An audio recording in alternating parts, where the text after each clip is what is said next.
Mussoorie one प्रभाग ने रात्रि को मसूरी धनौल्टी मार्ग पर रात्रि गश्त के दौरान चेकिंग अभियान चलाया, जिस पर रोड के किनारे एक पेटी रखी थी और कुछ संदिग्ध लोग खड़े थे। जैसे ही वन विभाग की टीम मौके पर पहुंची तो सभी लोग भाग गए और पेटी से एक हिमालयन वुड उल्लू बरामद किया गया। वन विभाग ने अज्ञात के खिलाफ वन्य जीव संरक्षण अधिनियम के तहत केस दर्ज कर लिया है और संदिग्धों की तलाश पुलिस की सहायता से की जा रही है। हमें प्रभागीय वनाधिकारी महोदय द्वारा पहले ही बताया गया था कि भाई दीपावली के टाइम पे थोड़ा निगरानी रखना, गश्त तेज रखना, क्योंकि उस समय वो लोगों का ज़्यादातर शिकार होता है। तो कल रात्रि को हमारी टीम द्वारा इसी संज्ञान को लेते हुए 9-10 बजे के बीच हर अपने अपने बीटों में गश्त किया जा रहा था। तो हमें सूचना मिली कि ऊपर से 4 आदमी कहीं पे रुके हुए हैं, कि उन्होंने सोचा कि नीचे फॉरेस्ट वाले हैं, तो वो खड़े थे। तो हमारी टीम फटाफट बाइकों से ऊपर को गए, तो वो लोग अंधेरे का फ़ायदा उठा के भाग गए।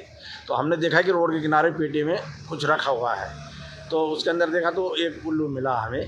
फिर हमने उनका काफ़ी पीछा किया, लेकिन अंधेरे का फ़ायदा उठाकर वो लोग तो भाग चुके थे। लेकिन उल्लू हमने अपने कब्जे में लेके फिर हम अपने पास ले आए चौकी में। उसके बाद सुबह उसको यहाँ मालसी डियर पार्क जू में डॉक्टर साहब है हमारे, उनके पास उसको ले गए, उसका एक्सरे वगैरह होगा और अभी उन्हीं की निगरानी में वहाँ रखा गया है।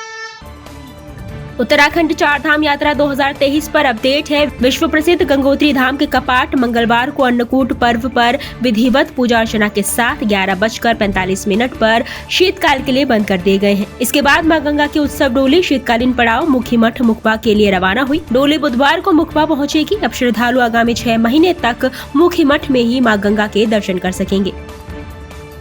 उत्तरकाशी के ब्रह्मखाल बड़कोट के बीच सुरंग धंसने के कारण टनल में फंसे श्रमिकों से मणिकांत मिश्रा कमांडेंट एसडीआरएफ ने वॉकी टॉकी के माध्यम से बात कर उनकी कुशलता ली। श्रमिकों ने बताया कि वे सब ठीक हैं और शीघ्र ही और जल्द ही रेस्क्यू किए जाने की उम्मीद में है। कमांडेंट एसडीआरएफ ने उनका हौसला बढ़ाते हुए धैर्य और हिम्मत बनाए रखने के लिए प्रेरित किया और उन्हें जल्द ही सुरक्षित रेस्क्यू किए जाने का भरोसा दिलाया। लोकसभा चुनाव में अभी कुछ महीने का समय बाकी है, लेकिन गढ़वाल संसदीय सीट पर सियासत अभी से गरमाने लगी है। गढ़वाल संसदीय सीट से भाजपा सांसद तीरथ सिंह रावत एक बार फिर साल 2024 में मोदी मैजिक चलने का दावा कर रहे हैं, तो वहीं कांग्रेस मोदी सरकार की नाकामियों को गिना रही है और 2024 के लोकसभा चुनाव के रण में कांग्रेस के दावेदार अभी से अपनी ताल ठोक रहे हैं। मेरा आना जाना पहले से ही रहा है, कोई नई बात नहीं है। और पार्लियामेंट के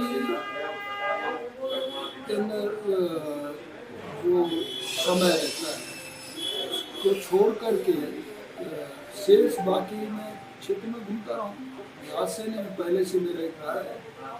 बल्कि मैं तो कहता हूँ समय कम मिलता है पार्लियामेंट के कारण। लगातार एक 1-1.5 महीने का हाउस चलना और नियमित इस तरह का जो चलता है, फिर कमेटियों का दौरा होना, एडमिनिस्ट्रेटिव में अध्ययन दल हमारा जाता है, हर 10-15 दिन बाद कमेटी की मीटिंग दिल्ली में होती है, तो उस हिसाब से समय कम मिल पाता है। लेकिन जो समय मिलता है वो मेरा क्षेत्र के लिए होता है, जनता के लिए होता है और यहाँ के विकास के कार्यों को किस तरह होता है, ये अपना है। तो नई बात नहीं, अभी मैं लगातार शायद कोई ऐसा क्षेत्र हो जहाँ मैं न गया, और जब कभी कहीं आपदाएं आई होंगी, कहीं इस प्रकार की घटनाएं होंगी, उसमें मैं तत्काल वोट ये तीरथ सिंह रावत जी की वजह से निगेटिव वोट पड़ेंगे और हमारा कांग्रेस कैंडिडेट जीतेगा। मैं भी दावेदारी करूंगा। मुझे भी टिकट अगर हाईकमांड ने टिकट दे दिया तो मैं भी उसमें दावेदारी करके चुनाव मैदान में उतरूंगा। प्रतिनिधित्व करता हूं तो यहाँ क्षेत्र के लोगों के साथ मिल बैठ करके हम यहाँ के विकास की योजनाएं बनाएंगे और यहाँ की विकास की योजना आप पत्रकार बंधु जितने भी हैं, प्रेस रिपोर्टर हैं, चैनल वाले हैं, मैं सभी से संपर्क करके यहाँ की बार एसोसिएशन वाले हैं, बुद्धिजीवी लोग हैं, सबसे मिलजुल करके बैठ के इस क्षेत्र के विकास के लिए हम कार्य करेंगे। मुद्दे हैं, आप देख रहे हैं कि मोदी जी जिस तरह से देश में सांप्रदायिक तनाव करने में लगे हैं, जातिवाद में लगे हुए हैं, धर्म के नाम पर बांट रहे हैं, तो ये बड़े भारी मुद्दे हैं। आप समझ रहे हैं कि जो अयोध्या में राम मंदिर बन रहा है उसमें केवल बीजेपी का कंट्रीब्यूशन है कुछ क्या? बीजेपी का क्या कंट्रीब्यूशन, कुछ भी नहीं। आप कहें रामलला के ताला तो राजीव गांधी जी ने खुलवाया था, ताला लगा हुआ था वहां तो कोर्ट के ऑर्डर से, और कोर्ट के ही ऑर्डर से राजीव गांधी जी ने वो ताला खुलवाया। गौ पूजा पर्व पर भारतीय जनता पार्टी किसान मोर्चा के अध्यक्ष जोगेंद्र पुंडीर की ओर से गौ पूजन कार्यक्रम का आयोजन किया गया।